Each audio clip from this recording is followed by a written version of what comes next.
Hello, Happy New Year. Welcome back to another edition of NFA, the segment here at Whale where we discuss different investing, quote unquote, aspects of the NFT space and just crypto in general. As the name suggests, this is not financial advice. Again, I want to reiterate that this is not financial advice and there is absolutely no substitute for doing your own research. For those of you new to the community, I'm your host, Iluscavia, and I am recovering TradFi professional. I have a background in capital markets where I spent over 15 years. In today's edition of NFA, we will discuss behavioral biases and frameworks to deal with them. I am joined by Phoenix, a thought leader on asymmetric strategic theory. Now, try saying that 10 times fast. Now, Phoenix, welcome. If you'd like to introduce yourself to the community. Well, thanks, everyone. I hope everyone is well. I'm looking forward to speaking with you and taking questions. All right, perfect. Well, as you can see, he's a man of few words, but he has graced us with his presence today. So I'm sure that many of us in the community have heard of FOMO and of aping into projects.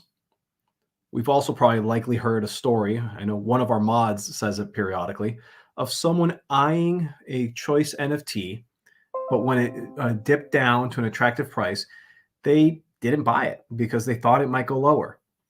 Well, we may have even experienced those ourselves. I know I have. But these tendencies are also known as behavioral biases. And they're actually a lot of, they're subject of a lot of discussion and research these days. As you can see, there's even an entire segment devoted to cognitive biases. And this site, which we'll drop the link in the stream chat, actually tries to codify as many of them as possible. As you can see, it's pretty extensive. If you click into this, you'll be able to kind of get a better look at what's going on. But back to the topic at hand. Since there are so many, today I'd like to limit us to 5. The ones known as anchoring bias, loss aversion, herd mentality bias, that's actually what we all call FOMO, confirmation bias, and projection bias. Phoenix, which one would you like to tackle first? Why don't we go with confirmation bias? I think that's my favorite one to talk about. It's also one I think is the most insidious. All right. Well, you heard the man. So if it's your favorite one to talk about, how would you define confirmation bias? Well, just got to put it in layman's terms. I would say I run around looking for people and things that agree with my worldview. The official definition is the tendency to search for those things that confirm your own beliefs, your values, cultural backgrounds, your political beliefs, your philosophy, your religion, and one thing that is Phoenix, you're having a little bit of difficulty with your microphone. Better? Try that again.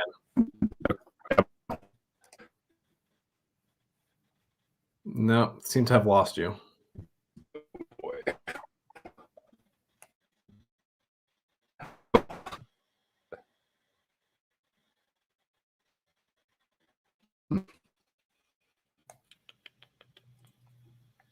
Seems we can hear you now.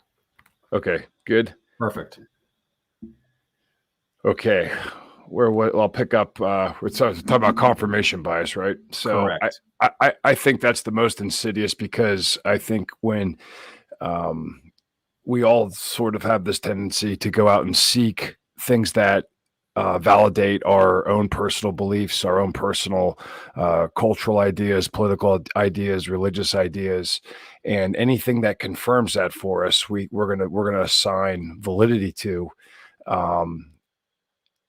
even though something might not be true or ideal or optimal. I'll give you a quote. If anybody's have seen the movie The Big Short, it starts out with a quote that's often attributed to Mark Twain. It's basically it's not what you know that gets you into trouble, what you're absolutely positive of that it just ain't so.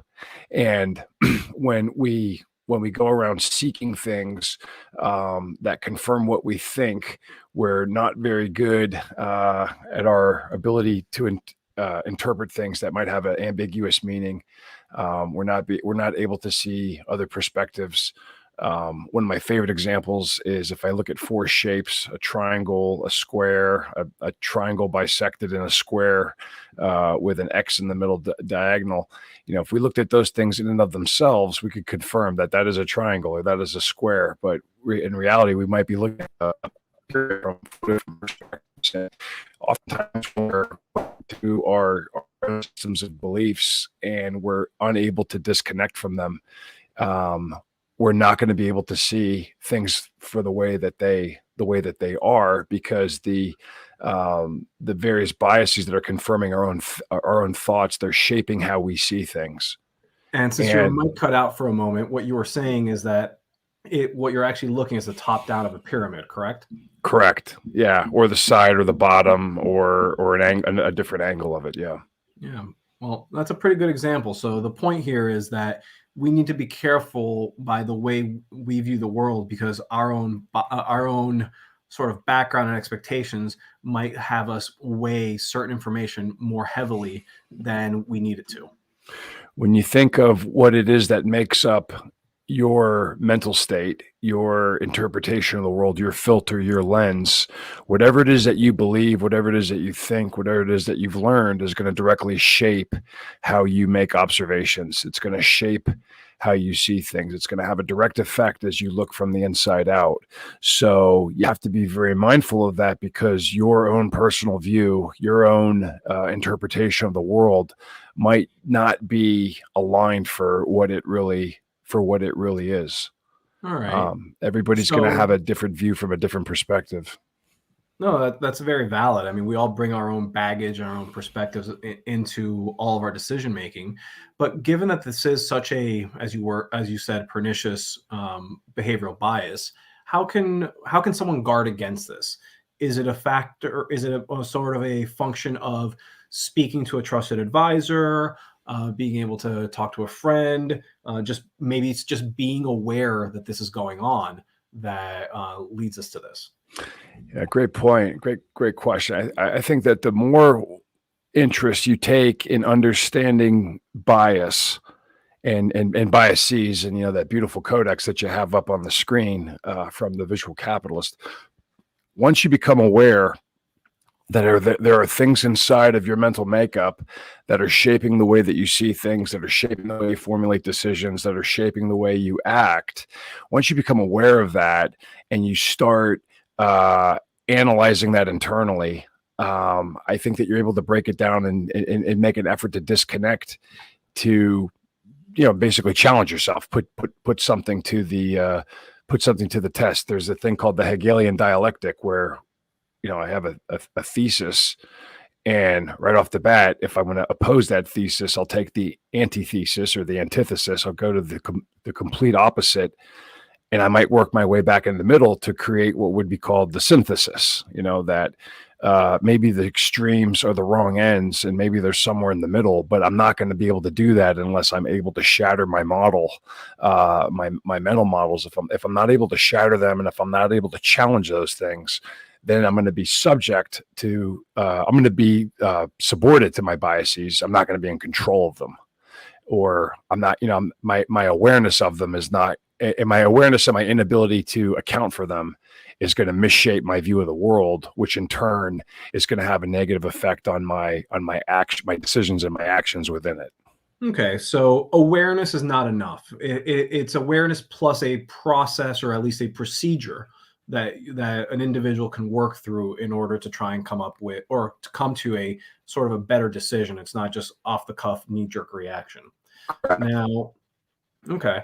So I'll tell you, I'll give you a quick, another quick remedy. There's a famous book. It's been around since, I believe, the early 50s. It's widely read and distributed by contrarians on Wall Street, and the book is called The Art of Contrary Thinking, and it's by Humphrey Bancroft Neal with 2 L's, Neill. And the underlying premise is when everyone thinks alike, everyone is likely to be wrong. Groupthink and herd think. I mean, that's a very big cause of, say, confirmation bias. Confirmation within that kind of scenario where I'm part of a crowd, I'm part of a herd, I'm part of a company culture or something that's jading my view of the world. So the underlying premise in his book is when everyone thinks alike, everyone's likely to be wrong, and you have to be able to train your mind to go opposite the crowd. That's inside that book. He does talk about the Hegelian dialogue, where you look at thesis, you automatically hit the antithesis. Your microphone's breaking up again. Try to work back into the synthesis. Perfect. Now, you said something there that actually leads us to another one of the biases that we had identified, herd mentality, FOMO. So given that you brought it up so eloquently from confirmation bias, how would you define it? I mean, I think everyone, at least in this community, should have at least a passing familiarity with the fear of missing out. Yeah, that's a great one. And they all kind of tie together. But I'll tell you that in the addresses in that same book that I mentioned, we're herd animals, right? We look for social proof. We like to be part of the club. We like to be part of the team. We like to be part of the group. Nobody wants to be outside the group, even if they're right, even if they're correct. Nobody necessarily wants to go against the herd. The fear of missing out is essentially watching everybody else get something or do something or benefit from something, and be afraid that you're not going to be included yourself, and that you're missing an opportunity where you could socially interact with somebody else on some kind of a commonality because you all bought DeLoreans in the 80s, or you all bought Elmo dolls for your kid at Christmas or whatever. Like, you don't want to be the one left out that didn't do it. You want to be in the tribe, in the group. It's something lately that I think with the the widespread use of social media, I think it's even more rampant than it was when we didn't have social media. I think that it's very quick to see through, pictures online or whatever of somebody getting something and then somebody else getting it and then more people getting it. And then you're the one that doesn't have it. People generally don't like to be in that situation where they're outside of the herd, they're outside of the pack. So would it be fair to describe fear of missing out is just another one of those. Would it be fair to reduce what you're saying as basically socialized peer pressure?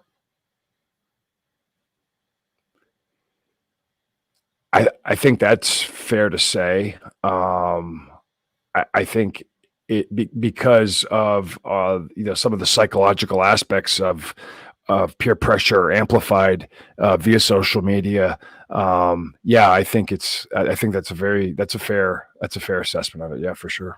Yeah, and I think that's particularly pernicious here in the crypto space, and especially with NFTs, given that they serve a dual purpose that also has a status symbol. And you hear about the people that got in early with, let's say, a Bored Ape or a Pudgy Penguin or something else, and everyone's kind of chasing after it, trying to not miss out on the next one and get that social credibility, as it were. So if we know and recognize that as societal animals, we're having these pressures constantly bombard us, how do we take a step back when we hear about a project and think through whether or not it's actually valid and sound before we just ape into it and, in essence, may make a poor decision? I think for me, it goes back to what my mother told me when I was very little, like how to diffuse this. She said, what if everybody else was jumping off a bridge? We should do it too. It sounds trite, but when I think about the things that I saw other kids doing or fads, everybody wanted in on the action again, because you're looking for social confirmation. You're looking for you have a social identity with the tribe or the group, and if everybody seems to be doing something, you don't want to be the one that's left out. And she would ask you that question. Well, what if every, I would say, well, I want X. And she'd say, well, why do you want X? Well, because everybody else is getting X. I'm the only one in my class that doesn't have X. And you say, what if everyone in the class was jumping off a bridge? It sounds silly, but when you think about it, that's exactly how that's the first question to ask myself if I'm going to try to be a contributor, to say, your mic is acting up again. Sorry, I don't know if my VPN is too encrypted or loaded over, but I could switch, but I'm afraid to disconnect. If you want to take a moment, we can give it a shot and see if that makes it better. All right, let's go from one with a.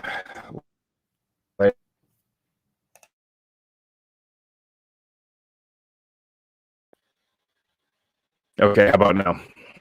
Sounds like it might be better. I'll let you know if we have any issues going forward. Okay, so basically taking the extreme example is like, if everyone else does it, do I do that as well, but replace the it with something that seems silly and not logical. So like jumping off a bridge or jumping off a building. I think that's a very easy way. That's a very easy way to practice the art of contrary thinking, is to say to yourself, when everyone is thinking alike, or when everybody is doing something, everyone is likely to be wrong.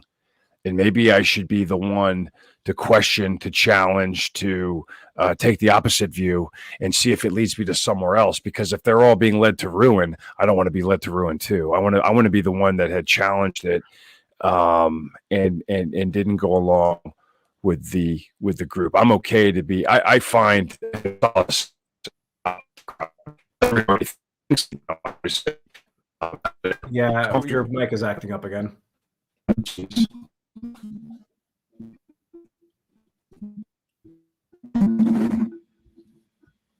All right. Any better? Yeah, loud and clear. Okay. I think that taking that step to say, if everyone else is doing this, everyone's likely to be wrong. I don't want to necessarily just go along with the crowd without touching this. All right. Well, I get that if everyone's wrong, why would we do something similar? But we've also come across the whole concept of crowdsourcing and wisdom of the crowds. What if the crowd's actually right and you're the one that's wrong? How do you determine that? How can you guard the exact opposite? As I understand, like I've operated in teams a lot, or larger groups, and I think that to perspective to help. We're losing you again. Yeah, I don't have an answer for this. I've got a pretty clear connection.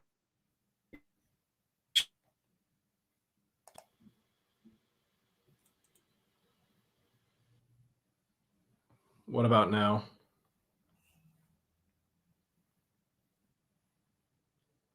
I think we may have lost you.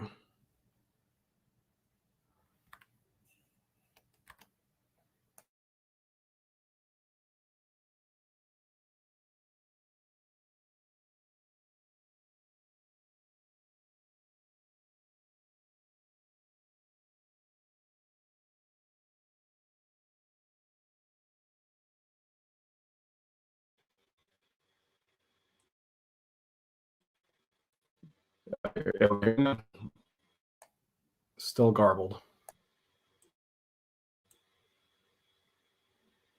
Well, now you're clear. Okay. Technology. It reminds me of the scene in Jurassic Park where he hits the computer and says, "I hate computers." Right. Here we are. Yeah. So how do you guard against being contrary to a fault and ignoring that the crowd might be right? Well, I think you have to have the humility to accept that you could be wrong in any direction. That I think that's where it comes with taking the antithesis and working back to a synthesis. Is that I read that I could be wrong, that possibility, because that's how I'll pivot. That's how my mind will change. That's how my viewpoints will change. That's how I grow. is by having previous models tested and shattered. If I'm closed off to that, because some people are right regardless, they're always right even when they're wrong, and they're going to write it all the way down to the bottom, in spite of being proven wrong over and over and over again. I think that you have to have the humility to admit that you don't know everything, and that you could be, in fact, wrong, and open to the possibilities, because that's the only way that you'd benefit from growth and change. All right. Well, just got a great question in from the community. Our community member Subspace is asking, what about studying a domain so well you can predict the best place to make an investment? I'm trying to think of a good example of something like, say, like fundamental analysis. Like I know the X industry better than anybody. I know the gold mining industry better than anybody. Let me rephrase his question. Yeah. What if someone is a domain expert, is a specialist in something that they can then predict? Well, that opens up a whole interesting can of worms. Because I guess it comes down to, it could come down to confirmation bias, right? Like I know something so well, I know the ins and outs of it. I'm going to look for things that continue to validate that viewpoint. And I think, you're sort of at that point, you might be out of observer status, and you're in participant status, and you're not able to step out and look externally with neutral eyes. I mean, plenty of people that are the experts on X that didn't see it coming. How many experts in the real estate market were there in 2008 that never saw it coming? How many expert economists, that never saw it coming? There is sometimes the idea that I could be a domain expert, and I know a whole lot about that domain only. Maybe I wind up missing a lot of the context of other factors at play that could have a very deep effect on something directionally. I think it's a very good question, but I think that if you're familiar with Buckminster Fuller, the theorist, the prediction in his book, Rich's manual frustration, eventually all special will be replaced, because they're not going to be able to survive in ambiguous environments or complex environments, because they're going to be limited to what they know. We just lost the last 10 seconds with your mic. We just lost the last 10 seconds with your mic. But if I understood where you were going with it, is that, to sum it up for the community, is that specialists actually wind up leaning more toward being susceptible to confirmation bias, because they know the domain so well. They tend to look for things that wind up confirming what they already know. And when presented with information that's out of the norm, they may or may not know how to react. And if we tie it back to what you said previously, it seems that a flexible mindset that's open to ideas and different inputs gives you optimal flexibility to maybe guard against that. So what that to me sounds like, you actually might not want to be a specialist. You might want to be more of a generalist. Yeah, I mean, I think it's safe to say that the Wright brothers probably knew a lot about bicycles, but they had other interests. They had other perspectives that allowed them to build airplanes. Fair enough. And I'm cognizant of the fact that we're coming up on time. So if you're okay to go for a little bit longer, I'd like to try and delve into at least one or two of these other biases. Yeah, absolutely. Yeah, I'm sorry my connection doesn't seem to be so great, but yeah, absolutely. Yeah, we're muddling through, like so much of life. All right, so I'd like to kind of pivot a little and kind of talk about loss. Can I give you one more example to close on the last thing that we just talked about? So I'm pretty sure this is Buckminster Fuller too. We're talking about like the difference between a specialist and a generalist. A specialist eventually gets replaced. be it by automation or something else. A specialist gets replaced, and a specialist is limited into the domains that they can operate in. And an example would be a koala bear. A koala bear can only live at a certain temperature in a certain trees. We lost you again when you started the example of the koala bear. A koala bear is it can only reside in one domain, eat one type of food, live in one type of temperature. And if I took a koala bear and put it into the Black Forest in Germany, it would die almost immediately. Whereas an animal like a rat is a broad generalist. A rat can literally survive anywhere. It can survive. I've seen rats in Hawaii. I've seen rats in Germany. I've seen rats in Australia. I've seen rats in the Middle East. It's an animal that has the capabilities of adapting to every environment it's put in, whether it comes over on a ship, whether it's let out of a cage. It can survive on its own terms in any place, just about any place, unlike a koala bear. That's an example from nature of the difference between a specialist and a generalist, if that works. Yeah, the member from the community wrote back that, but the koala bear will be the best animal to tell you which patch of eucalyptus is the best to graze on. Yeah, might be right, but that's a very limited domain, and most of what we deal with in reality is much larger than a sliver of Australia. I'll make sure to share that with some of our community members in Australia who might be asleep right now. That's fine. But if we could quickly talk about anchoring bias, I think that might be useful for the community. Anchoring bias. Anchoring bias is it's another one I like to talk about when people relying on too much information when they're making their decisions, or they're anchored on a certain price, maybe that they heard early, or something that they saw. It could play into a few other biases as well. If you saw something, I'm trying to think of a good way to explain anchoring bias. Well, the way I think about it is, if you're in a negotiation and someone throws out a number, irrespective of what you know to be the market rate, you wind up negotiating oftentimes from that first number that's thrown out, and not from the actual market rate, or whether or not you know about it.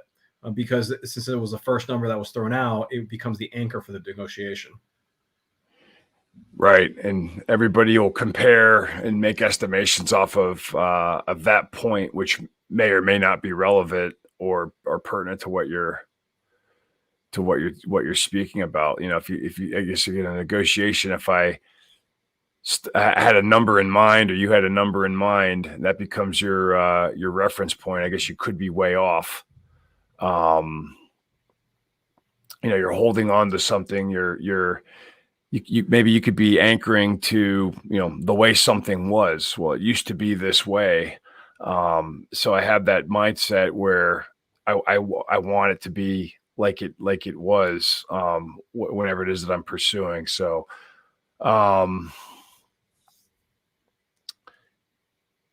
reason I jumped to anchoring bias right now is because I actually think it works in tandem with projection bias, in the example I mentioned earlier, that someone's aware of what an NFT or an asset is worth, and they have a value at which point they would possibly purchase it. But when it starts declining and goes through it, they were anchored to what they thought the value was, but they're projecting that it might keep going down. And when the two of them work, whether you say in concert or against each other, the individual may not wind up purchasing the undervalued asset, period, because they're waiting for additional decline. But when it jumps back up, they're now anchored to the low price, and miss buying back at the price that they had already identified, just because it no longer was the bottom price. So in that situation, I feel like you're having, well, not I feel, to me, it seems like you have two of those biases working in tandem to lead you to a poor decision. Sure. You think you could be anchored to a high watermark too, right? If you bought Bitcoin and it was at this high and that was the price that you got in, or the price that you paid for it, you could anchor that in your mind. So how would you deal with anchoring or projection bias, or both at the same time?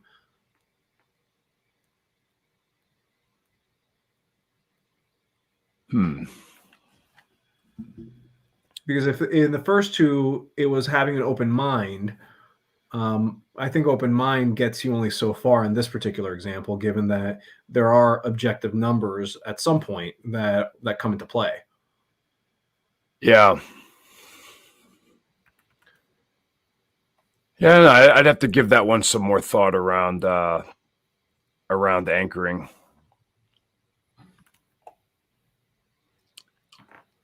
In my experience, the way I've dealt with anchoring biases was to try and do as much research as I could ahead of time so that I at least had an independent validation that was not anchored to anything in the actual discussion, so that I could at least have as much objectivity going into it.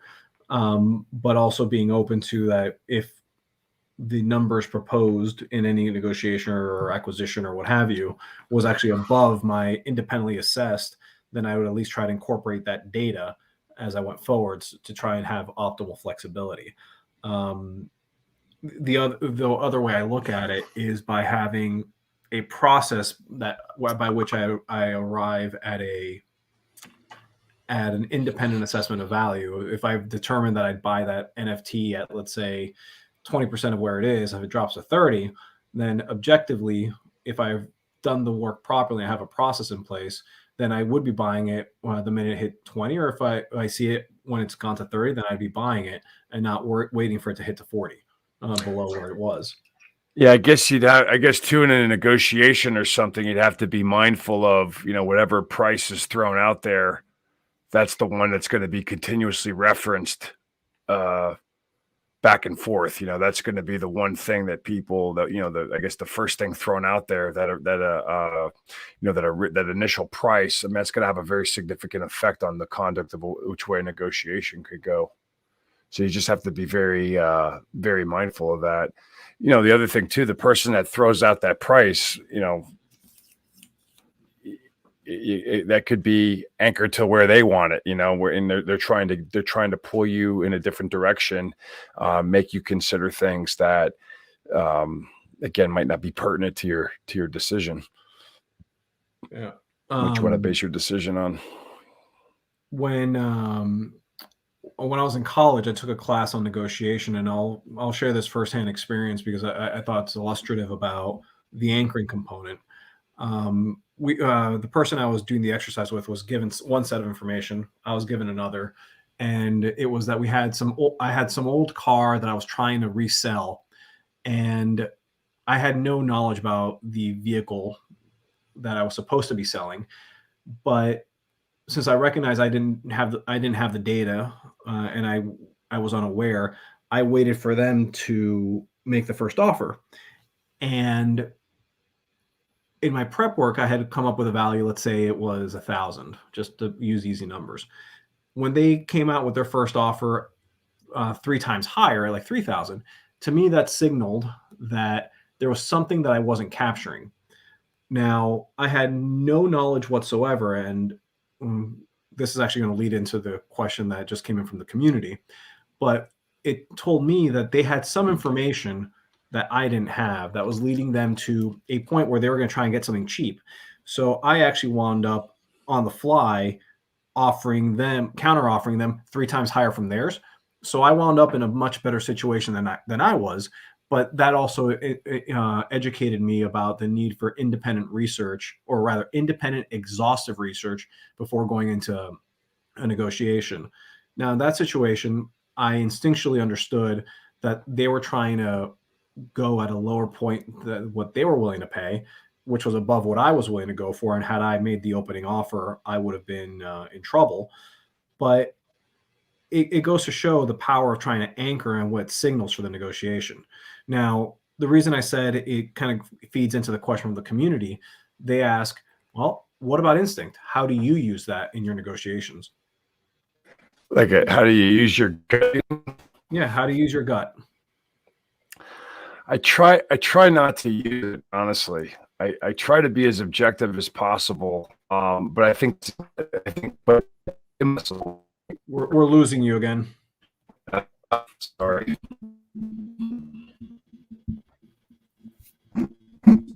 Any better? Yeah, it's better. Okay. Again, going with your gut might not be necessarily well. There's instinct, and I don't know. I might start to compartmentalize that a little bit. Like if somebody says to go with your instinct, I'd have to break that down a little bit. My instinct is what, like walking down a dark alley at night, or my instinct of buying a new car. Because I think that statement is broad and all encapsulating. On one hand, it could be survival, life or death situation. On the other hand, it could be I feel this is a sleazy place I don't want to buy from somebody, and my gut is telling me that just by the person conducts themselves or dresses or behaves or that kind of thing. So I would ask that person that asked about instinct to be more specific, just because I think that it's very broad, and again, my first thing of thinking an instinct is surviving on my own terms, which is different than an emotional feeling I might get that this is a bad restaurant, or this is a seedy place, or this is a sleazy salesman. Fair enough. Well, I know that we're coming up on time. Which well, yeah. Okay, I was gonna say, do you think we have time to cover loss aversion, or kind of wrap it up? Your call. I'm good if you want to keep talking about it. All right. I'm just being cognizant of that we've gone about 10 minutes over, and I'm appreciative of your time. And it's a little frustrating with the mic issues, but you know what? It is technology, and it is what it is.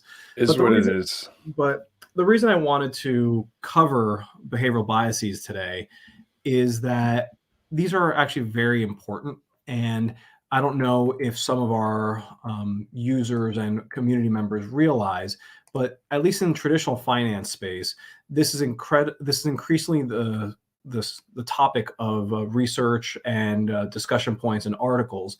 And there are companies that are basically forming around the concept of exploiting our human failings in order for them to make money.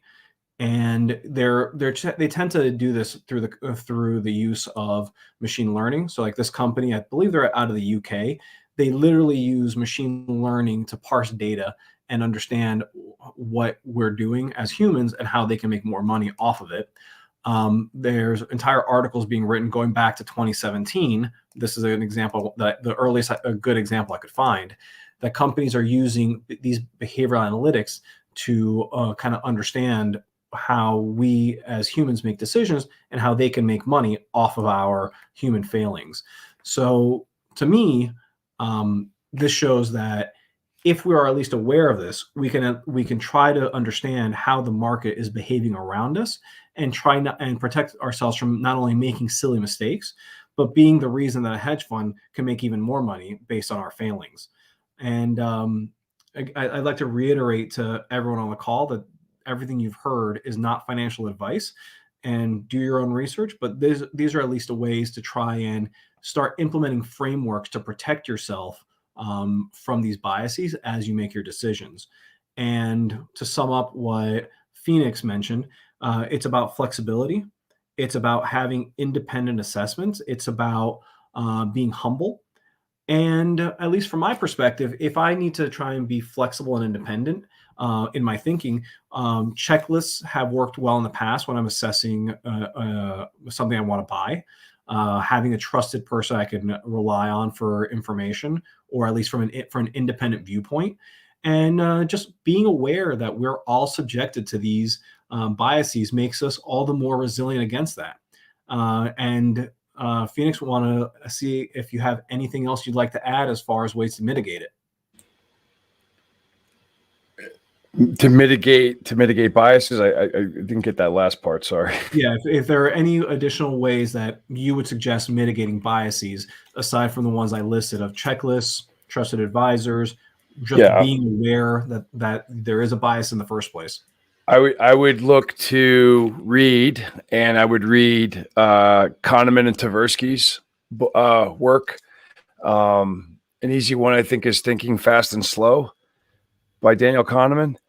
I would also look at Dan Ariely, who's a behavioral economist at Duke University. He's got some tremendous stuff. His famous book is Predictably Irrational. And Gary Klein, Seeing What Others Don't. Gary Klein is a very good guy on decisions and overcoming biases, seeing what others don't. All right. Well, thank you very much for your time today. Thanks for having me. Thanks for the questions. No problem. And we have an active community. And if you wouldn't mind sending me some of those links to some of those books you referenced just now, I'd like to be able to share that with the community so that they can also at least have the option of being armed with more information. Yeah, I'd be happy. Yep. And on that note, I'd like to once again thank you for joining us today and wish everyone on the stream a good rest of the day.